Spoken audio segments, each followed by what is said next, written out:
5. The farmer and the Baron Faust spent the next day in bed. Mirabella took good care of him and made sure he ate enough. He was quite confused. Mirabella was a stranger, yet she was incredibly kind and caring. He also blushed whenever he thought back to her holding him. Shame painted his cheeks. After a day, he was able to leave the bed. "I feel like I was reborn," he smiled. He sat up and removed his blankets, sitting on the bedside. He was alone. "Where are my clothes?"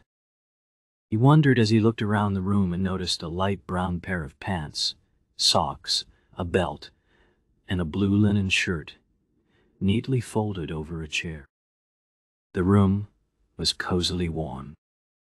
He stood up and groaned, finally ridding his limbs of the stiffness accumulated from laying down for over a day.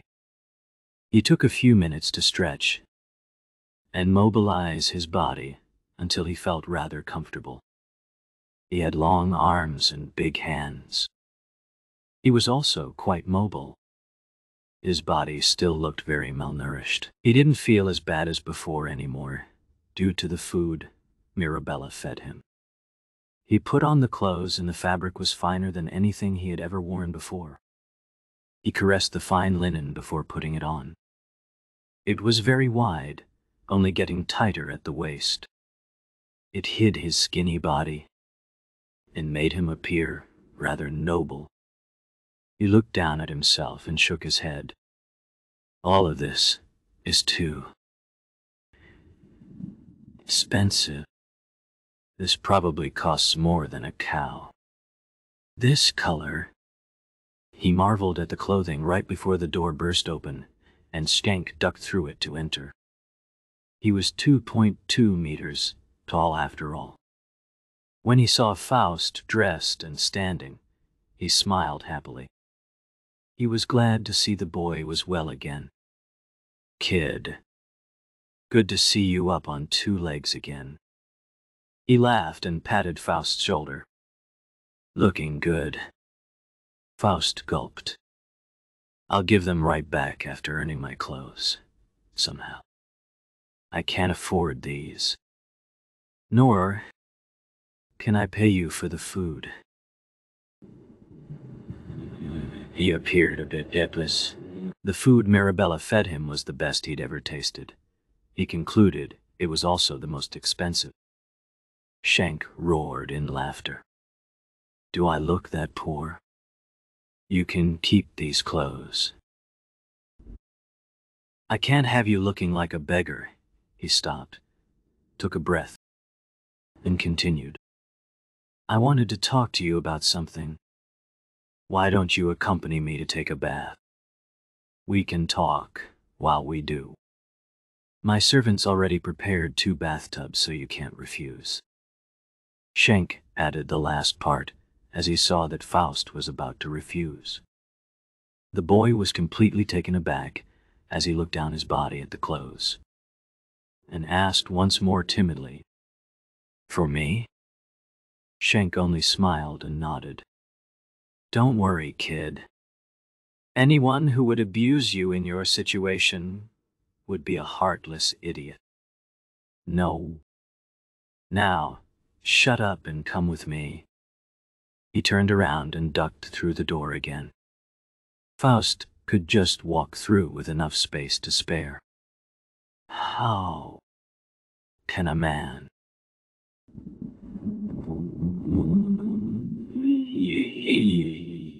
It wasn't the first time Faust asked himself this question, but he thought it would be rude to mention.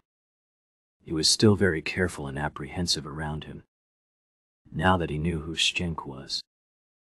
Mirabella told him when she brought him food the day before, but he knew that the treatment he received and the kindness shown should be enough to convince him of his good intentions.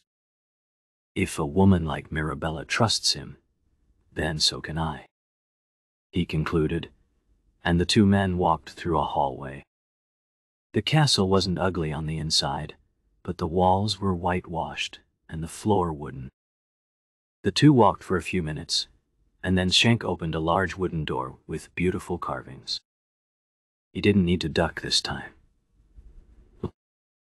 "Welcome to the bathroom," Schenk exclaimed, and spread out his hands presenting the room. It was beautiful. The bath was a room filled with well-crafted tiles, a large window that let in sunlight, white walls, potted plants, and two big round bathtubs that could even accommodate Schenk's ridiculously large body. In between the two tubs, there was a desk with a carafe filled with wine and two bronze goblets. Faust didn't recognize the metal, nor the materials the tiles and windows were made from, but he knew they must be extremely expensive. If he knew their actual value, he would have probably fled the room. Schenk noticed the boy was extremely uncomfortable and got curious. "What is it, boy?" "Oh, I forgot you're not used to luxury like this." He scratched his head. Faust's expression eased a bit. "No, not really." He chuckled. Schenk closed the door with a creak. "Don't worry so much.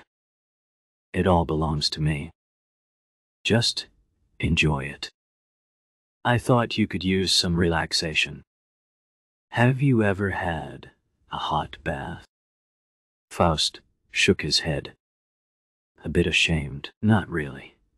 It's just too tedious to heat all the water if you only have a small pot."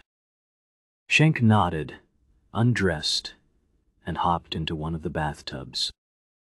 Faust gulped as he saw the many scars on Schenk's body. He immediately thought of how Schenk must have gotten them and started sweating a bit. After a minute, he gathered his resolve and glid into the second bathtub. "I'm saying pow." The water was steaming hot, yet it was a nice hot sensation that enveloped his body, and he sighed, causing a cheerful laugh from Schenk.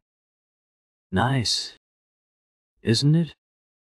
Now I've got something even better." He grabbed a small vial next to the tub and put a few drops into the water. Immediately, a smell of pine tar spread through the room. They spent a few minutes silently enjoying the water before Schenk spoke. "Kid, I know it's hard on you. I hope my wife treated you well. I've had a long talk with her about you." "A talk with her?" Faust grew anxious. Schenk immediately assured him. "Nothing bad. The opposite, even." He smiled. "We want to offer you something I wouldn't normally offer anybody else." Faust couldn't believe his ears. "You've given me too much already. I'm not worthy to receive even more, my lord." From his early childhood on, his parents had ingrained into him the difference between a noble and a commoner. He didn't believe himself to be even deserving of anything Schenk had given him. "I would also receive something from you," Schenk quickly said. "I need men. Reliable, loyal men. You're young. I would like to invite you to join my retinue and become a soldier." "What? What? A soldier? No back-breaking work on a farm anymore. Can I gain strength? Avenge my family? Make money? Live in this castle?"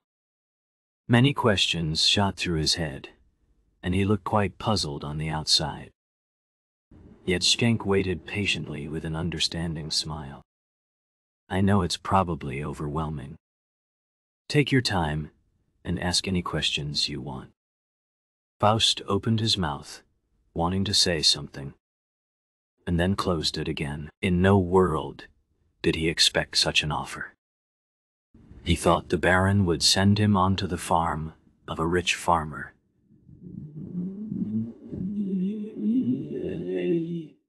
As a peon, he thought some more, and one question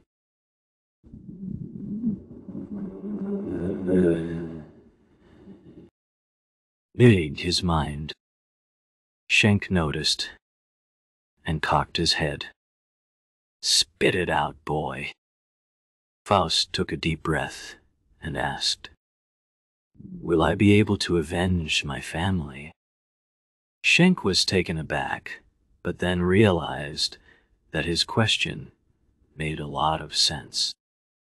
Then the Baron nodded grimly. "You will have to. The Bloodhand tribe will not disappear into thin air on its own." Then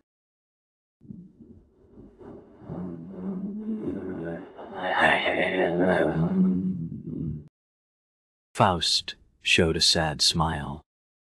"Though I'm not confident I'd be able to defeat an orc baby at this point." "Bye. What do you think you will spend your days doing now that you'll no longer have to work on a farm? Tending to gardens?" "No.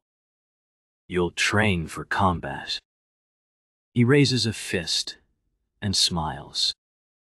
"You will gain weight, learn to wield different weapons, and how to fight in formation, act under stress, and more." Schenk seemed to enjoy holding fiery speeches about Faust's future improvements.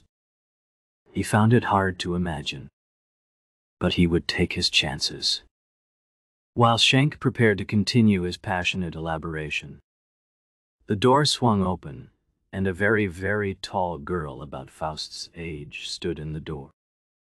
Her long blonde hair was tied up into a bun, and her slim body was covered by a modest but colorful dress. If not for her childish facial features, he would have thought this woman was several years older than him. As she barged in, she shouted, "Father! Father!" only to abruptly shut up when she noticed Faust. She blushed but remained confident and looked at them. Faust had to smirk slightly. He was a bit enchanted by her confidence and beauty. He wouldn't show that, of course. She couldn't see his naked body anyway. Schenk laughed at her reaction. "Don't mind Faust. He doesn't bite." "I don't," Faust added with a smile. "That's so?" Schenk's daughter, Leona, asked with her hands on her hips. "But I do. Be careful," she says seriously, before a sweet smile brightened her face. "Father!" There was another survivor from Poplia. "A young girl. Lucan sent me to tell you." Faust's face immediately lit up. "A girl? What's her name?" Leona shrugged with a sigh. "Dunno. You'll have to ask her yourself. I'm back to training." She waved off and turned around to leave. Before she closed the door, she couldn't help but glance at Faust one more time. Schenk couldn't see it, but Faust could have sworn she had just winked at him. When she left, Schenk turned to him with a frown. "Don't get any ideas about her. I warn you." He threatens as he imitates a pair of scissors cutting with his fingers. Faust gulped and nodded quickly. Schenk then starts roaring with laughter. She doesn't put boys into her eyes anyways.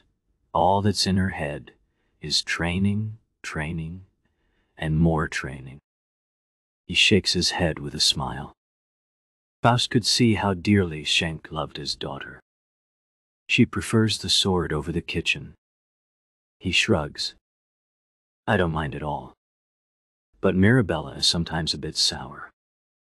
She says Leona is too manly and not feminine enough. What do you think?" he asked with a provoking smirk. He knew exactly that there was no right answer to the questions. Yet Faust smirked to himself and announced, "She has the best of both worlds."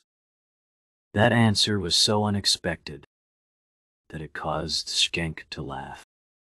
What a quick-witted reply. "Kid, I'm starting to like you." Outside of the door, Leona walked away quickly. Her face was flushed as she mumbled, "Faust." She shook her head with a smile and quickly left this part of the castle for the training grounds. 6.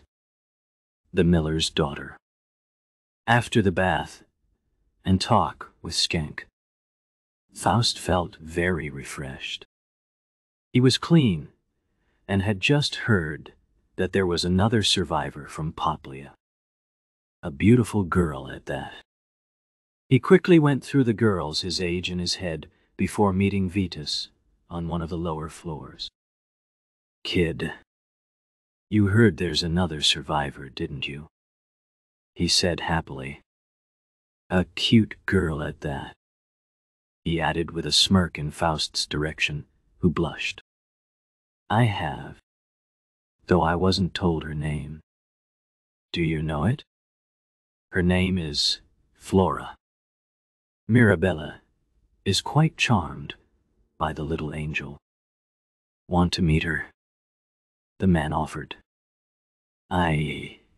Yes, please," he stammered as images of a petite girl his age shot through his mind. He had known Flora for all his life. She was the miller's daughter and one of his friends. They often went bathing together when they were younger, though in recent years they avoided it due to both of them hitting puberty and their parents forbidding it. Nonetheless, they remained good friends. A sheepish smile crept onto Faust's face when he thought of her.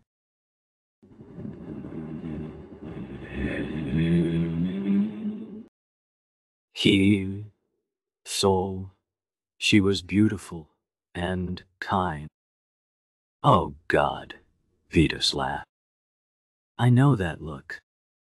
Wipe that sheepish smile off your face, lover boy. I'll bring you to her room." With a complicated smile, Faust followed the veteran through the hallway until they arrived at a room pretty close to his own. "That's her room. If you're lucky, she's on her own right now. I'll take my leave, kid. Make sure to get down to the large hall after your talk to have lunch. You have to eat. You're barely skin and bones. How do you want to kill an orc with that?" He pointed at the boy, who put on a wry smile, as he knew the old man was just joking as he watched the soldier leave. He is right, though. I should eat as much as I can, even more. I need strength. A picture of Schenk showed up in his mind. I want to become as strong as him. Faust was determined to grow strong. For his survival, to repay Schenk, and to avenge his family. No. Yund. Even stronger. A confident glint filled his eyes as he knocked. "Come inside." He could hear a sweet voice from behind the door. He gently opened the door and entered, closing the door behind him. Before he could even close the door, he felt a body slamming against his, hugging him tightly. "Faust!" he heard the girl exclaim happily, as she buried her head in his chest. "I'm so glad you're alive," she exclaimed, and looked up at his face with a bright smile. She was a cute blonde girl who was about a head shorter than Leona, yet had been blessed in other areas of her body.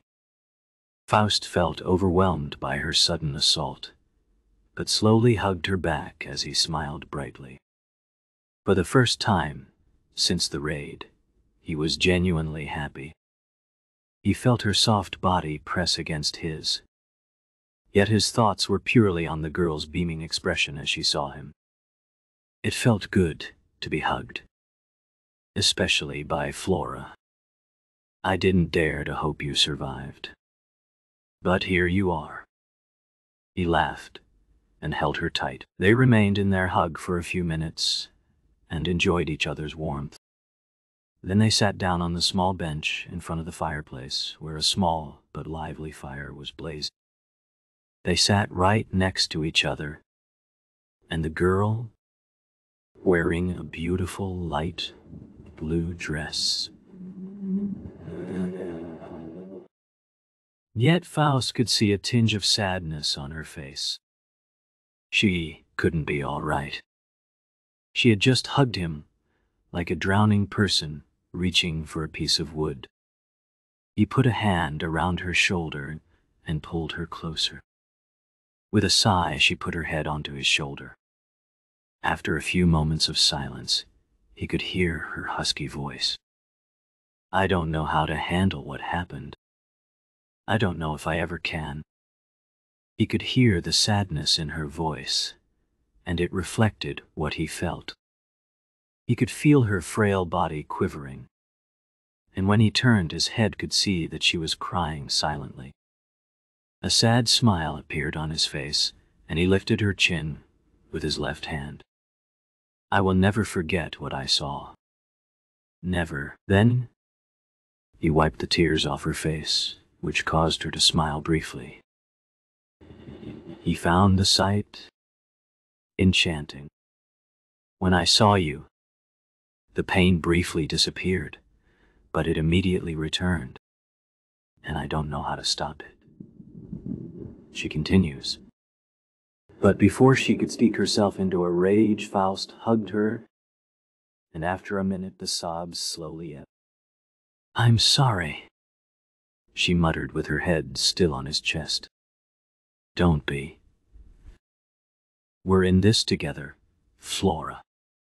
We aren't alone," he replies and makes her look up. "Look around. We're in a castle. Fate was kind to us.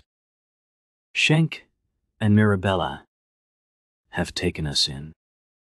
We don't have to worry about freezing or starving to death, and we even have a future if we work hard." He smiled, and the girl pondered a bit before smiling again. "I've missed your positive attitude. Even though I know that you've buried the sadness deep inside of you." She put a hand on his chest, right above his heart. "You said it yourself. We're not alone. So don't you dare keep all your problems to yourself." She then punched his chest with her tender hand and laughed. The care for him she had just shown was a bit too much for him to take in, and he was unable to put order into his feelings that had been in utter disarray ever since he had entered the room. Was this happiness? Relief? Love? He didn't know. He felt good. Facing her cute reprimanding, he didn't mention how he nearly froze to death.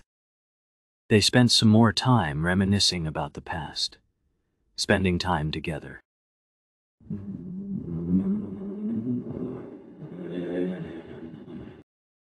Making their trauma disappear for the time they spent together. Before he left, Flora shot him a shy smile and blushed. Faust was unsure how to react, as he also felt a blush creeping onto his face. He quickly said his goodbyes and left hurriedly to escape the awkward situation. Yet both of them could hear their own heartbeat. "She's too cute," he said to himself before making his way down and into the large hall. It was located on the ground floor and was a large room with multiple fireplaces to keep it warm and cozy. In the middle were 4 big tables with long benches next to them. On the other end of the room was the Baron's table. The ground was elevated so the Baron's table could overlook the rest of the room. The walls were filled with banners. The room was empty, except for a few servants preparing lunch. There was nothing ugly or cold about this hall. It was filled with beautiful carvings, flowers, banners, paintings, and many other things that amazed Faust. He couldn't even imagine the worth of all of these things. All of that is probably more expensive, he thought before a cold feeling spread. When he thought of his home, he quickly thought of Flora's smile, and it dampened the pain to a bearable degree. He couldn't help but smile about himself. "You're a mess," he snickered as he shook his head slightly. The banners showed different motives. The one most prominently placed showed a golden 8-spoked wheel on a scarlet background. Faust had never seen such vibrant colors, and was about to touch it when he heard someone clear their throat behind him. "What are you doing? You better not touch that. I doubt you could pay it off if you damaged it," an arrogant voice said from behind him. Faust whirled around and stared at a black-haired man about his age. He had his hair combed to the sides. He was muscular and had an aloof facial expression. Next to him stood a slightly fat but burly man, maybe a year older than them. His short, curly brown hair and smile made him appear much nicer than the arrogant prick next to him. Faust concluded. Faust chose to choose de-escalation and sighed internally. He couldn't offend anybody in this castle. "My name is Faust. I'm new to the castle. Please forgive me." He stretched out his hand and smiled. The fat boy immediately smiled and shook his hand. "I'm Cassius. Nice to meet you. We only arrived 2 weeks ago. And this prick next to me is Aquila. He's nicer than he appears." He smirked at Aquila, who hit Cassius on the back of his head, which caused him to giggle. It wasn't a hard slap, and Faust could see that Aquila smiled briefly. "Don't talk shit about me in front of the fresh meat," Aquila reprimands with a slight smile. Yeah. Fuck off." Cassius laughed. Aquila sighed and shook Faust's hand as well. "You heard him. Aquila. Welcome to the castle. What village are you from?" "Poplia," Faust answered after a brief moment of silence. The two men were taken aback and gulped. I didn't mean to. You must be Faust." "I'm sorry." The previously arrogant Aquila immediately apologized. "Great. Knowledge about the tragedy has already spread. But at least he isn't a heartless prick." Faust was glad to make new friends, yet loathed the special treatment he would get from nearly anyone who knew about what had happened. "It's all right. Let's be friends." He managed to press out a smile. Both boys smiled at his reaction, but didn't fail to notice the shadow that hushed over his face when Poplia was mentioned. A week passed in a flash. Faust spent most of his time eating, resting, or talking with Flora, Aquila, and Cassius. His interactions with Flora made him temporarily forget about the events of the past week, and they found comfort when they were with one another. Both couldn't quite figure out their feelings towards one another. They chose to just enjoy each other's company without worrying too much. Exactly 7 days after the raid, On Poplia, Faust was having dinner with his new comrades and other soldiers, when a man stumbled into the great hall and looked around hectically before seeing Schenk sitting on the big table. The Baron stood up abruptly, and the messenger ran over to him. It was Istvan. He fell to one knee before Schenk, and with a loud and clear voice he announced, "Miller Dot, I bring news from Earl Alexander." 7. Jealousy. Schenk, Lucan, Vitus, and his other most trusted aides all stood up. Schenk signaled Istvan to stand up. His face showed an eager expression. "Spill it, Istvan. It's good news, sire." The messenger smiled before clearing his throat and taking out a scroll of paper. He began to read it out loud. All 50 soldiers in the hall listened. Nobody was talking anymore. Earl Alexander of Vostrom, heir to the Argoris dukedom, has recognized the great danger posed to his realm by the Orc tribes, and has decided to allocate money to the baronies bordering the Orc lands.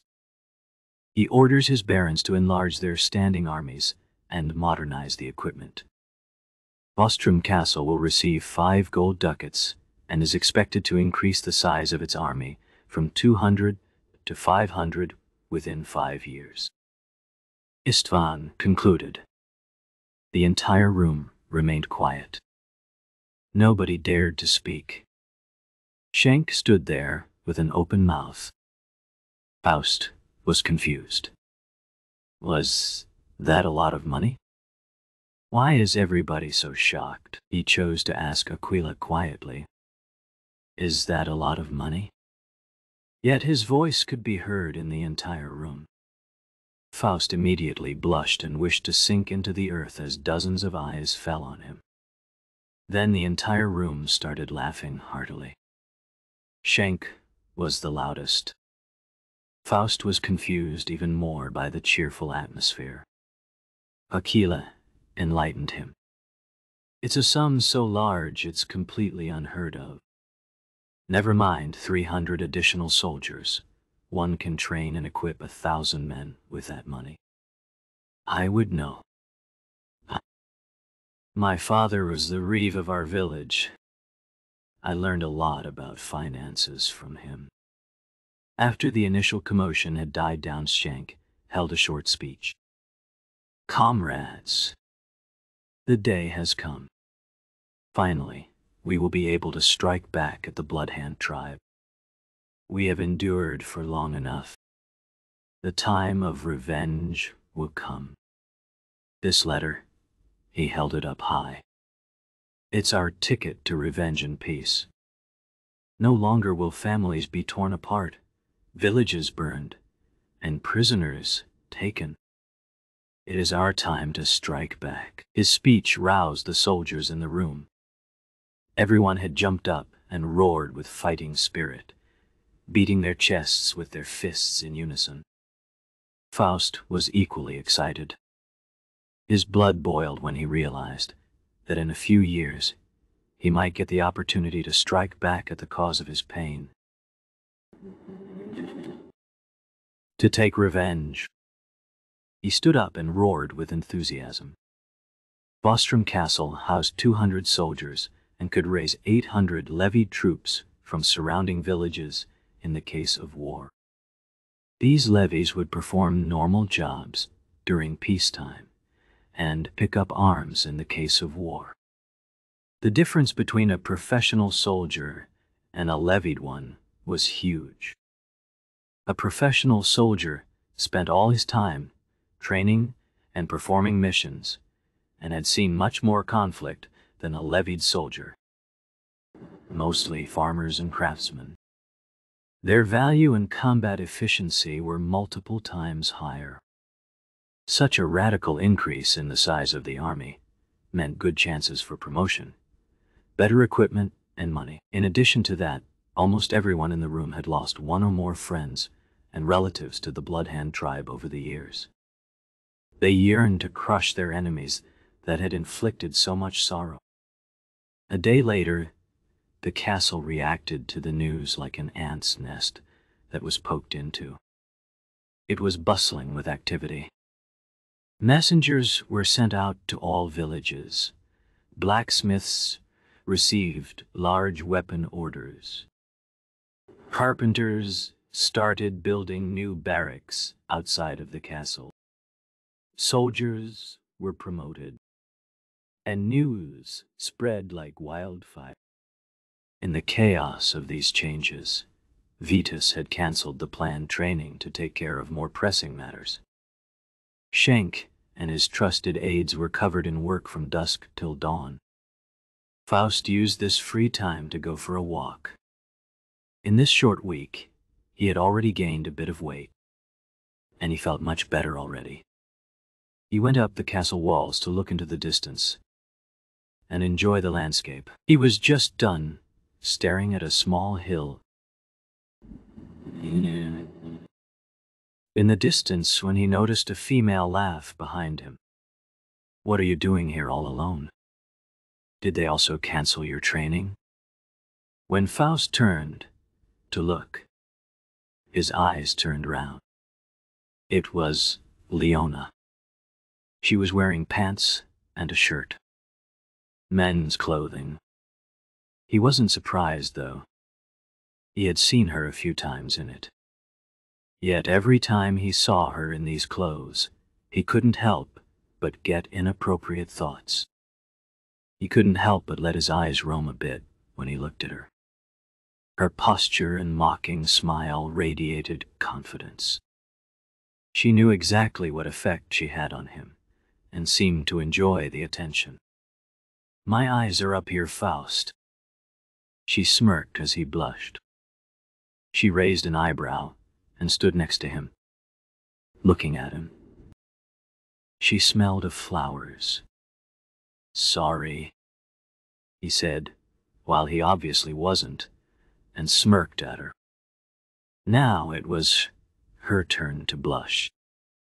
"Bold," she just said, and looked into the distance. "I'm bored when I can't train. My instructor is covered in work, so he can't practice with me." She sighed dejectedly. "Do you like training so much?" Faust asked, and cocked his head. "I love it. If I could, I'd do it all day, every day. But sadly, there's a limitation on how much a body can handle." She giggled and flexed her arms. The boy smiled. "It never gets boring?" "Nope." He pondered before frowning. "I can't fight at all. I've only ever worked on the farm. That's sad. If you want, I can show you a few things." Nobody else dares to practice with the Baron's daughter. She shook her head. "I don't bite. They're just afraid of hurting me." She threw her hands in the air. "Will you be my practice partner?" She looked at him eagerly, with her hands clasped together in front of her body. Faust gulped and looked up at her. She was slightly taller than him after all. Hi, he stammered. "I'll take that as a yes." A bright smile showed on her face as she briefly hugged him, nearly suffocating him. He was quite a bit weaker than her, he noticed. Thank you. Thank you." She had a cheeky smirk on her face. Faust surrendered. "All right. I'll be your training partner. Please show me how to fight." He laughed to himself. "I would have accepted anyways. How can one be so eager to practice?" Faust wanted to start learning as fast as possible. He wanted to be strong. He wanted to take revenge.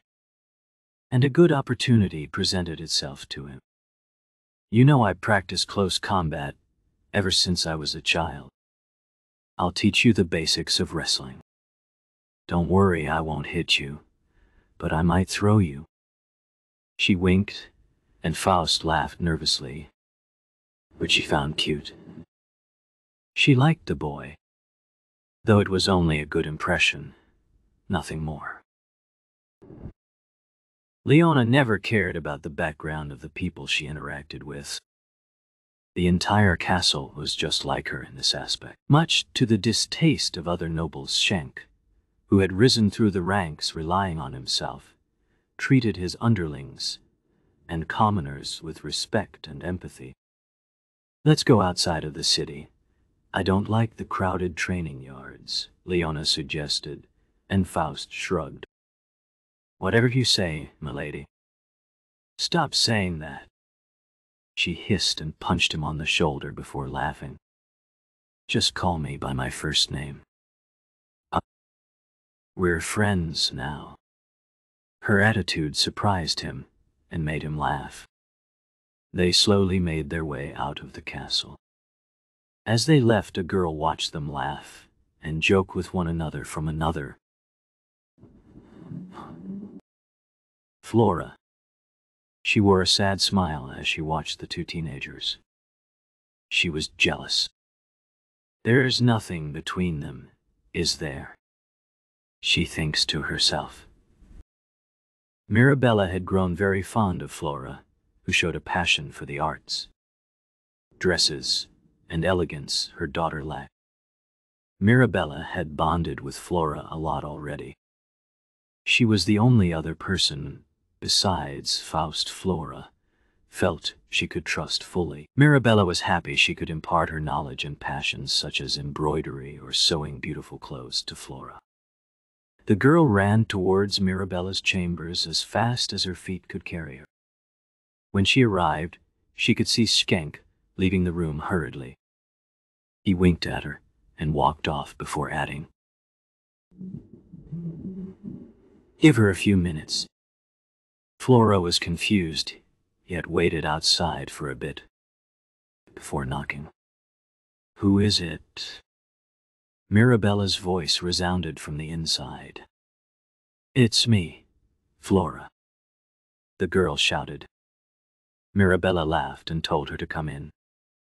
When she opened the door and looked inside, she realized why Schenk had told her to wait. Mirabella was making her bed. She had tied her hair up, but Flora could still see that it was a bit messy. The dress Mirabella wore was only hastily pulled over. Someone with a less keen eye wouldn't have noticed, but Flora did. When Mirabella smiled at her, the girl could see that her face was flushed. Flora couldn't look Mirabella in the eyes and blushed profusely, nervously fumbling with her hands.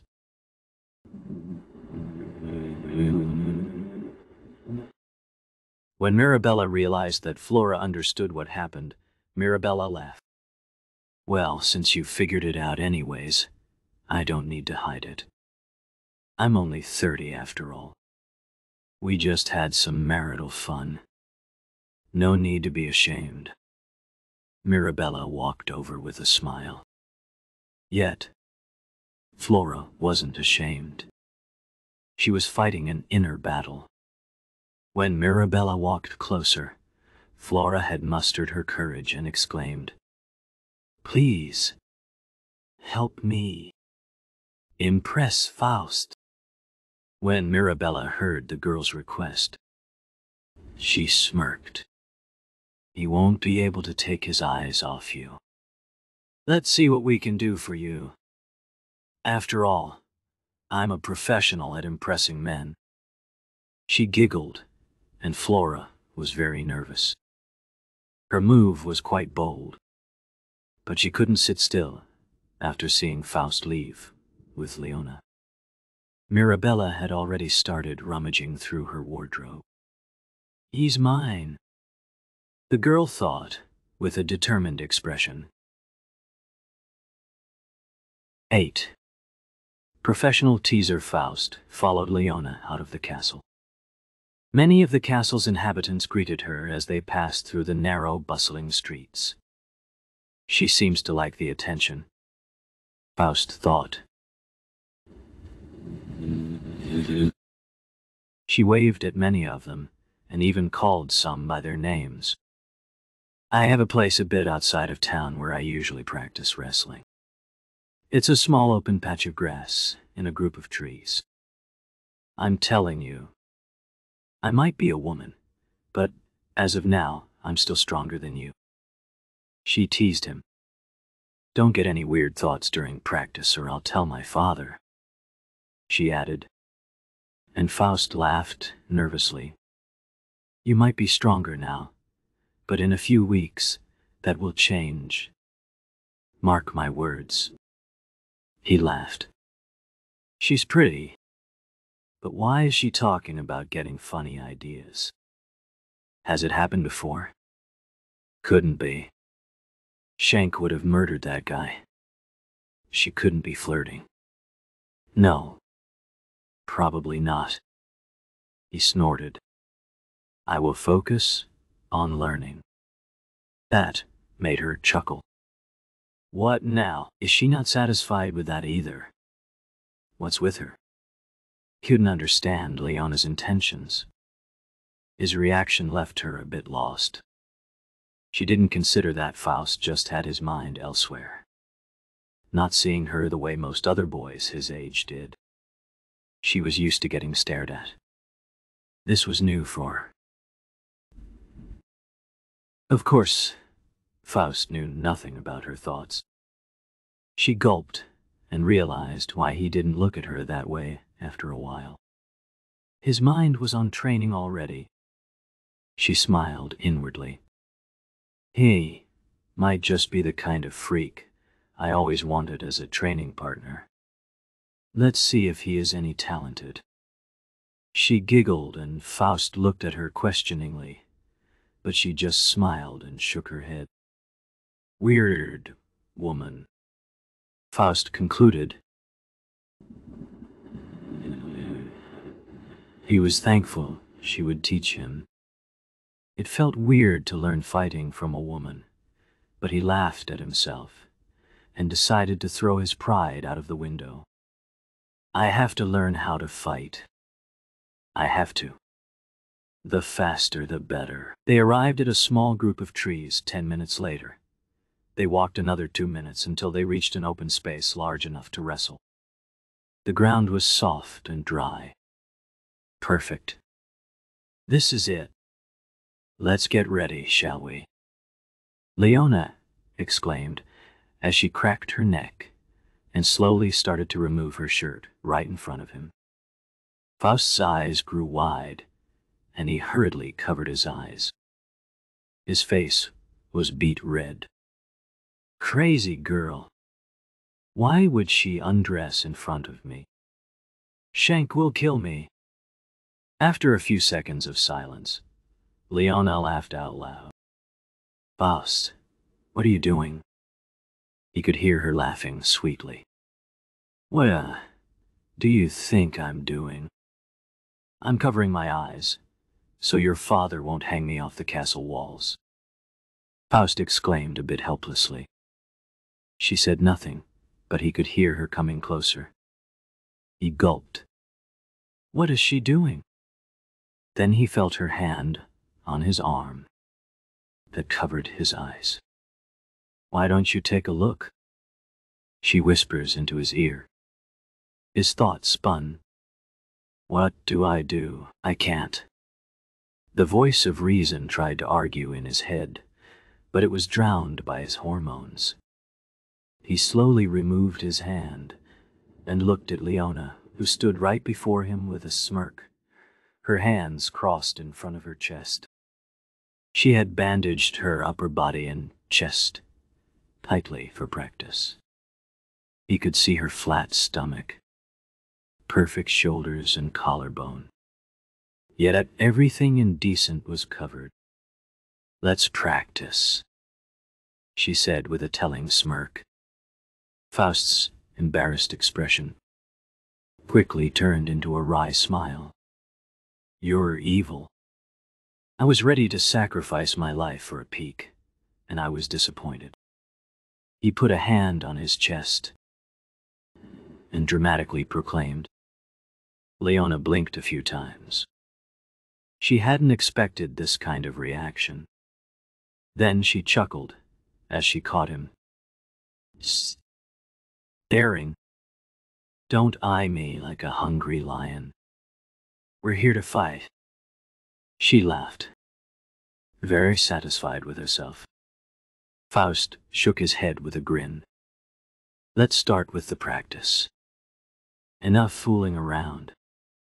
I never knew she had this playful side to her, he marveled.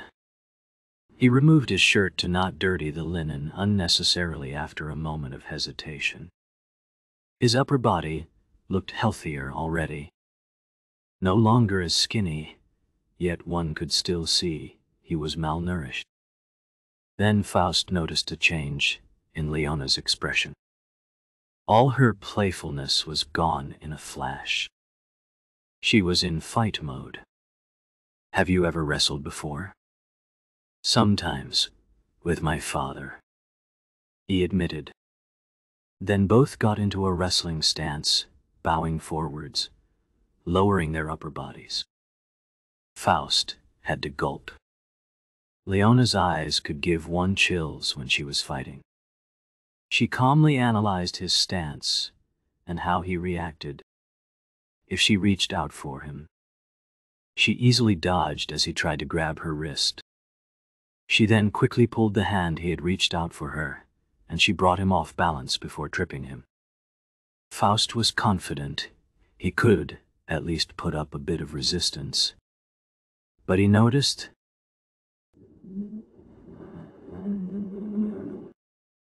that she didn't even use a lot of strength. Her technique was just much more refined, and her speed was ridiculous in his eyes. Her skin is so soft. She looks awesome when she's fighting. He marveled before turning his attention back to practice after catching his thoughts wandering. He needed to focus. Your basic stance is decent, but as soon as you act, you lose your balance. Look, I'll show you how to do it, she calmly explained. In the next 2 hours of practice, she patiently pointed out many mistakes, and Faust gave his best to follow her instructions. After applying some of her advice, his movements already felt much more natural and stable. They only tried to make each other lose balance and fall, no more, no less. Faust hit the ground dozens of times, maybe even hundreds of times. Yet, not once did he curse. He was focused on the task at hand, improving. Whenever his mind wandered, he brought it right back to the practice. How come he isn't complaining? I've been throwing him around for hours, Leona wondered. His progress was good and amazed her. She had seen many more talented people, but they had come from soldier families. She chuckled at her thoughts. It is his first day. He can make up for a lack of talent with hard work. Just like you, she told herself, and thought back to when she started. She had been thrown around like a rag doll, yet she spent a crazy amount of practice to perfect her technique. By now she was able to take down men slightly heavier and stronger than her, which was already an incredible feat for a woman. If only I could obtain the strength a man could, she sighed to herself. She was a hard worker, but hard work could only do so much in the face of biological differences. Weapon combat wasn't much better. Faust was focused on the techniques she had shown him. Bend my knees slightly. Keep my center of mass low. He repeated what he had learned. What frustrated him was that he sensed that she was still holding back. On the other hand, he was glad she was. He didn't want to know what she would do with him if she went all out. After 2 hours, they sat on the grass exhaustedly. You're a quick learner. Leona tried to motivate him. If you want, I can teach you more often when you're free. Faust smiled. You're a good teacher. I would love to learn more from you. Faust was surprised and humbled by the incredible prowess she had shown. She must have spent so much time on this. It's incredible she could reach such a level at her age. He mustered her body. She was completely ripped, yet elegant. Her muscles showed, though it didn't make her appearance more masculine. She noticed his stares, raised an eyebrow, and smirked. I'm starting to get the feeling you only want to practice more often since you get to spend time with me, she teased. He smiled dryly. I'll give her a taste of her own medicine. Faust then leaned back, smiled at her,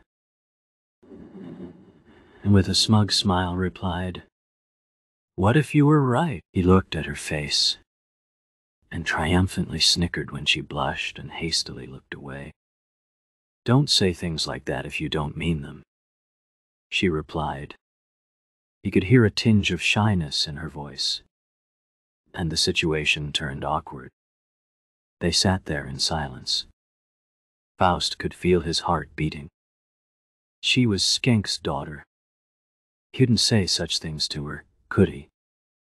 He looked over at her one more time before standing up and walking over to her. He had made a decision. She looked up at him with an awkward smile. He offered her his hand and she took it, letting him help her up. As she was about to say something, he gathered his courage and stated, I meant what I said. I'm looking forward to making our practice a regular thing. He smiled, and Leona blushed, but he could see a happy smile on her face.